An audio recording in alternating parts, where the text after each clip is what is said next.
میرا نام ابو ہریرہ ہے۔ میں ایک گاؤں سے تعلق رکھنے والا نہایت سیدھا اور شریف لڑکا اپنے والد صاحب کے ساتھ کام کی وجہ سے اسلام آباد شفٹ ہو گیا۔ ایک رات اپنی گاؤں کی ایک کازن کے ساتھ کال پر بات کر رہا تھا کہ اچانک ہماری کال میں اس کی ایک سہیلی کی کال آ گئی۔ اس کا نام مریم تھا۔ اس لڑکی نے میرے ساتھ بھی سلام دعا کیا اور کچھ دیر گپ شپ ہوئی۔ وہ لڑکی مجھے بات کرنے سے بہت اچھی لگی۔ میں نے اپنی کزن سے اس کا نمبر مانگا اور اسے بات کرنے لگا۔ کچھ عرصے بعد مسلسل بات کرنے سے مجھے اس میں خاصی دلچسپی ہو گئی۔ کب میں اسے اپنا دل دے بیٹھا اور اس پر دل ہار بیٹھا، پتہ ہی نہ چلا۔ کب وہ میری زندگی کا سب سے بڑا حصہ بن چکی ہے۔ ہم دونوں ایک دوسرے سے بے حد محبت کرنے لگے۔ وہ جو بھی کپڑے پہنتی مجھ سے پوچھ کے میری پسند کے کپڑے پہنتی۔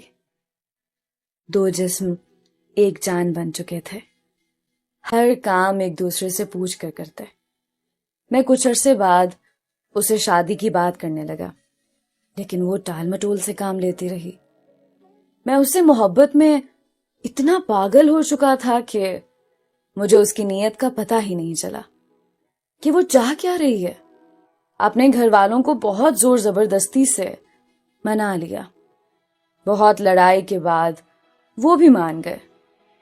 ان دنوں میں عید آ گئی اور ہم عید پر گاؤں جاتے تھے۔ جب وہاں گئے تو عید نماز پڑھنے کے بعد ہم سب خاندان والے گپ شپ لگانے بیٹھ گئے۔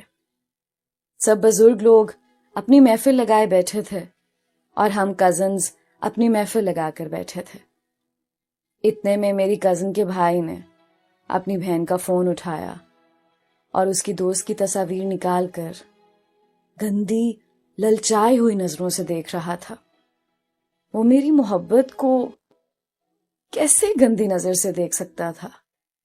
یہ بات مجھے بہت بری لگی اور مجھے شدید غصہ آیا۔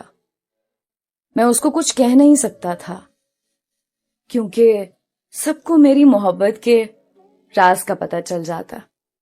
اس لیے میں بہت غصے میں نکل گیا اور فوراً اسے کال کی کہ اپنے گھر کی چھت پر آ جاؤ، میں تمہیں دیکھنا چاہتا ہوں، ملنا چاہتا ہوں۔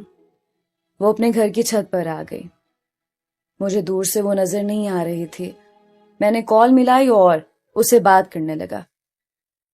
وہ کال پر بات کرتے کرتے مجھے اپنا ہاتھ ہلا کر دور سے اشارے کر رہی تھی۔ اتنی دیر میں گاؤں کے ایک انکل نے ہمیں دیکھ لیا۔ انہوں نے پورے گاؤں میں اعلان کر دیا اور پورے گاؤں میں ایک تماشا سا بن گیا۔ گاؤں میں فوراً جرگا بلایا گیا۔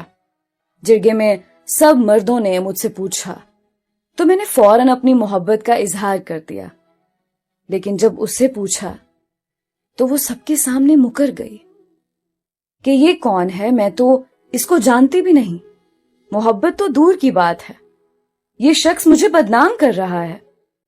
میں وہیں حیران پریشان دیکھتا رہ گیا کہ آخر وہ کہہ کیا رہی ہے۔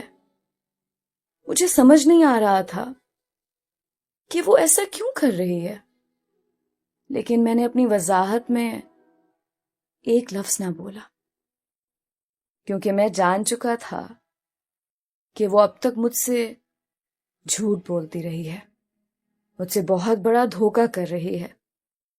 میں نے وہیں خاموشی اختیار کرنا بہتر سمجھا کیونکہ میرے پاس اس کی محبت کے بہت ثبوت تھے، لیکن ان تمام اسباب کا کوئی فائدہ نہیں تھا کیونکہ وہ ان لمحوں میں ہی اتنا بڑا جھوٹ بول کر اور مجھ پر محبت کا بہتان لگا کر میری ہی نظروں میں گر چکی تھی۔ گاؤں والوں نے فوری میرے خلاف فیصلہ دیا اور مجھے ہمیشہ کے لیے اس گاؤں سے در بدر کر دیا۔ ابھی یہ محبت میں رسوائی اور مکر جانے کا دکھ سہا ہی نہیں جا رہا تھا کہ میرے اپنوں نے مجھ پر ایک اور ظلم کا پہاڑ توڑ دیا۔